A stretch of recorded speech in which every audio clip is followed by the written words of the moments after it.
Chapitre 48. Après ces choses, l'on vint dire à Joseph, « Voici, ton père est malade. » Et il prit avec lui ses 2 fils, Manassé et Éphraïm. On avertit Jacob et on lui dit, « Voici ton fils Joseph qui vient vers toi. » Et Israël rassembla ses forces et s'assit sur son lit. Jacob dit à Joseph, « Le Dieu Tout-Puissant m'est apparu à Luz, dans le pays de Canaan, et il m'a béni. Il m'a dit, « Je te rendrai fécond, je te multiplierai et je ferai de toi une multitude de peuples. Je donnerai ce pays à ta postérité après toi, pour qu'elle le possède à toujours. Maintenant les 2 fils qui te sont nés au pays d'Égypte, avant mon arrivée vers toi en Égypte, seront à moi. Éphraïm et Manassé seront à moi, comme Ruben et Siméon. Mais les enfants que tu as engendrés après eux seront à toi.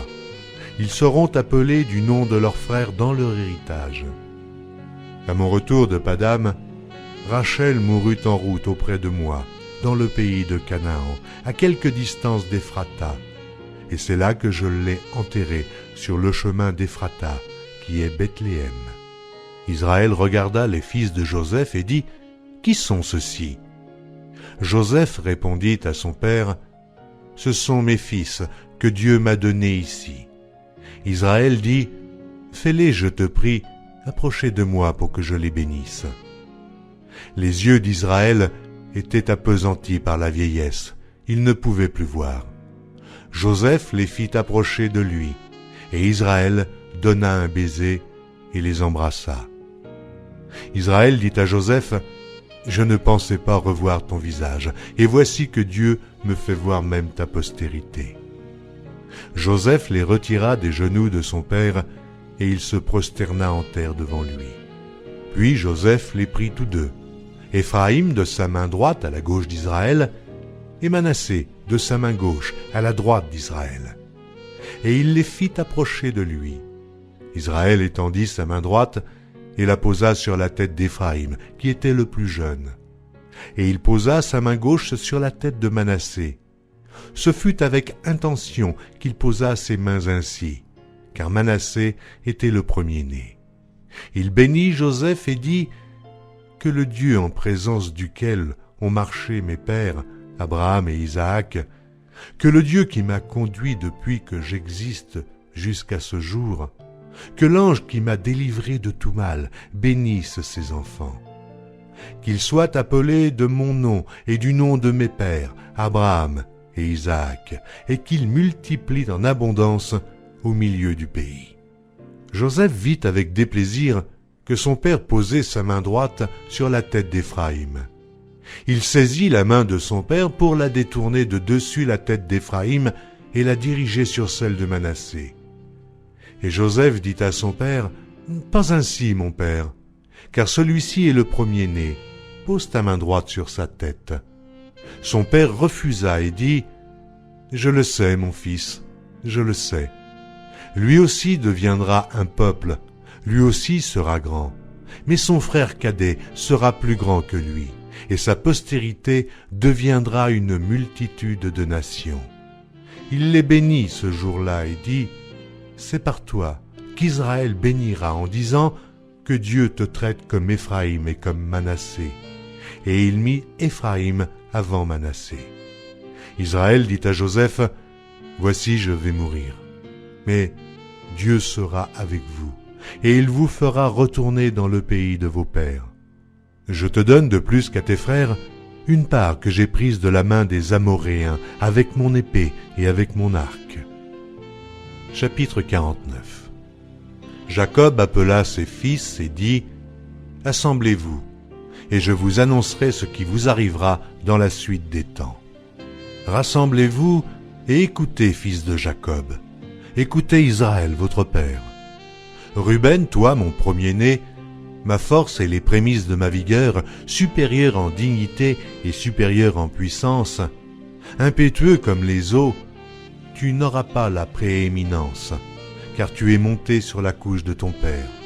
Tu as souillé ma couche en y montant. Siméon et Lévi sont frères, leurs glaives sont des instruments de violence. Que mon âme n'entre point dans leur conciliabule, que mon esprit ne s'unisse point à leur assemblée. Car dans leur colère, ils ont tué des hommes, et dans leur méchanceté, ils ont coupé les jarrets des taureaux. Maudite soit leur colère, car elle est violente, et leur fureur, car elle est cruelle. Je les séparerai dans Jacob, et je les disperserai dans Israël. Juda, tu recevras les hommages de tes frères. Ta main sera sur la nuque de tes ennemis. Les fils de ton père se prosterneront devant toi. Juda est un jeune lion. Tu reviens du carnage, mon fils. Il ploie les genoux. Il se couche comme un lion, comme une lionne. Qui le fera lever?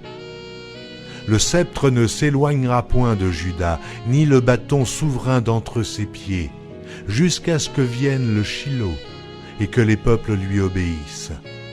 Il attache à la vigne son âne, et au meilleur cep le petit de son ânesse. Il lave dans le vin son vêtement, et dans le sang des raisins son manteau. Il a les yeux rouges de vin, et les dents blanches de lait. Zabulon habitera sur la côte des mers. Il sera sur la côte des navires, et sa limite s'étendra du côté de Sidon. Issachar est un âne robuste, qui se couche dans les étables. Il voit que le lieu où il repose est agréable, et que la contrée est magnifique, et il courbe son épaule sous le fardeau. Il s'assujettit à un tribut. Dan jugera son peuple, comme l'une des tribus d'Israël.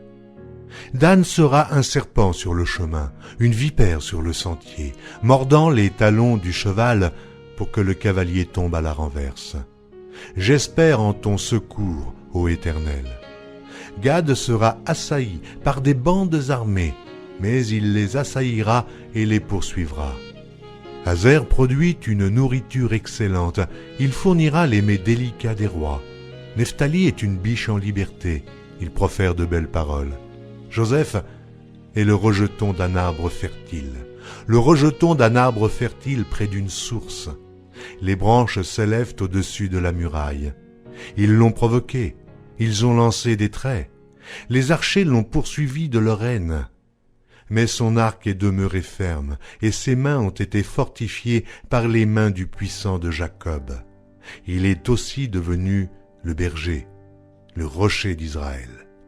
C'est l'œuvre du Dieu de ton père qui t'aidera. C'est l'œuvre du Tout-Puissant qui te bénira. Des bénédictions des cieux en haut, des bénédictions des eaux en bas, des bénédictions des mamelles et du sein maternel. Les bénédictions de ton père s'élèvent au-dessus des bénédictions de mes pères, jusqu'à la cime des collines éternelles. Qu'elles soient sur la tête de Joseph, sur le sommet de la tête du prince de ses frères. Benjamin est un loup qui déchire. Le matin, il dévore la proie, et le soir, il partage le butin. Ce sont là tous ceux qui forment les 12 tribus d'Israël. Et c'est là ce que leur dit leur père en les bénissant. Il les bénit, chacun selon sa bénédiction. Puis il leur donna cet ordre. Je vais être recueilli auprès de mon peuple. Enterrez-moi avec mes pères, dans la caverne qui est au champ d'Éphron, le Héthien, dans la caverne du champ de Macpéla, vis-à-vis de Mamré, dans le pays de Canaan. C'est le champ qu'Abraham a acheté d'Éphron, le Héthien, comme propriété sépulcrale. Là on a enterré Abraham et Sarah sa femme, là on a enterré Isaac et Rebecca sa femme, et là j'ai enterré Léa. Le champ et la caverne qui s'y trouvent ont été achetés des fils de Heth. Lorsque Jacob eut achevé de donner ses ordres à ses fils, il retira ses pieds dans le lit, il expira, et fut recueilli auprès de son peuple. Chapitre 50. Joseph se jeta sur le visage de son père, pleura sur lui et le baisa.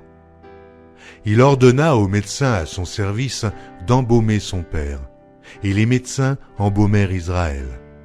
40 jours s'écoulèrent ainsi et furent employés à l'embaumer, et les Égyptiens le pleurèrent 70 jours.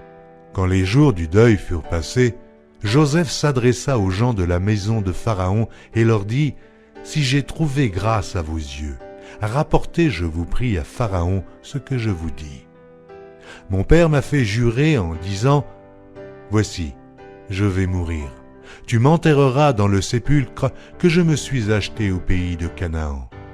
Je voudrais donc y monter pour enterrer mon père, et je reviendrai. » Pharaon répondit, « Monte, et enterre ton père comme il te l'a fait jurer. » Joseph monta pour enterrer son père. Avec lui montèrent tous les serviteurs de Pharaon, anciens de sa maison, tous les anciens du pays d'Égypte, toute la maison de Joseph, ses frères et la maison de son père. On ne laissa dans le pays de Goshen que les enfants, les brebis et les bœufs. Il y avait encore avec Joseph des chars et des cavaliers, en sorte que le cortège était très nombreux. Arrivés à l'ère d'Atad, qui est au-delà du Jourdain, ils firent entendre de grandes et profondes lamentations. Et Joseph fit en l'honneur de son père un deuil de 7 jours. Les habitants du pays, les Cananéens, furent témoins de ce deuil dans l'ère d'Atad, et ils dirent, « Voilà un grand deuil parmi les Égyptiens. » C'est pourquoi l'on a donné le nom d'Abel Mitzraïm à cette ère qui est au-delà du Jourdain. C'est ainsi que les fils de Jacob exécutèrent les ordres de leur père. Ils le transportèrent au pays de Canaan et l'enterrèrent dans la caverne du champ de Macpéla, qu'Abraham avait acheté d'Éphron le Héthien comme propriété sépulcrale qui est vis-à-vis de Mamré. Joseph, après avoir enterré son père, retourna en Égypte avec ses frères et tous ceux qui étaient montés avec lui pour enterrer son père. Quand les frères de Joseph virent que leur père était mort, ils dirent, « Si Joseph nous prenait en haine et nous rendait tout le mal que nous lui avons fait. » Et ils firent dire à Joseph, « Ton père a donné cet ordre avant de mourir. Vous parlerez ainsi à Joseph. Oh, pardonne le crime de tes frères et leurs péchés, car ils t'ont fait du mal. Pardonne maintenant le péché des serviteurs du Dieu de ton père. » Joseph pleura en entendant ces paroles. Ses frères vinrent eux-mêmes se prosterner devant lui et ils dirent, « Nous sommes tes serviteurs. » Joseph leur dit, « Soyez sans crainte, car suis-je à la place de Dieu? Vous aviez médité de me faire du mal. Dieu l'a changé en bien, pour accomplir ce qui arrive aujourd'hui, pour sauver la vie à un peuple nombreux. Soyez donc sans crainte, je vous entretiendrai, vous et vos enfants. » Et il les consola en parlant à leur cœur. Joseph demeura en Égypte, lui et la maison de son père. Il vécut 110 ans.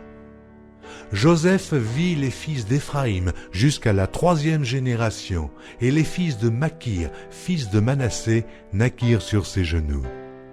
Joseph dit à ses frères, « Je vais mourir, mais Dieu vous visitera, et il vous fera remonter de ce pays-ci dans le pays qu'il a juré de donner à Abraham, à Isaac et à Jacob. » Joseph fit jurer les fils d'Israël en disant, « Dieu vous visitera, et vous ferez remonter mes eaux loin d'ici. » Joseph mourut âgé de 110 ans. On l'embauma et on le mit dans un cercueil en Égypte.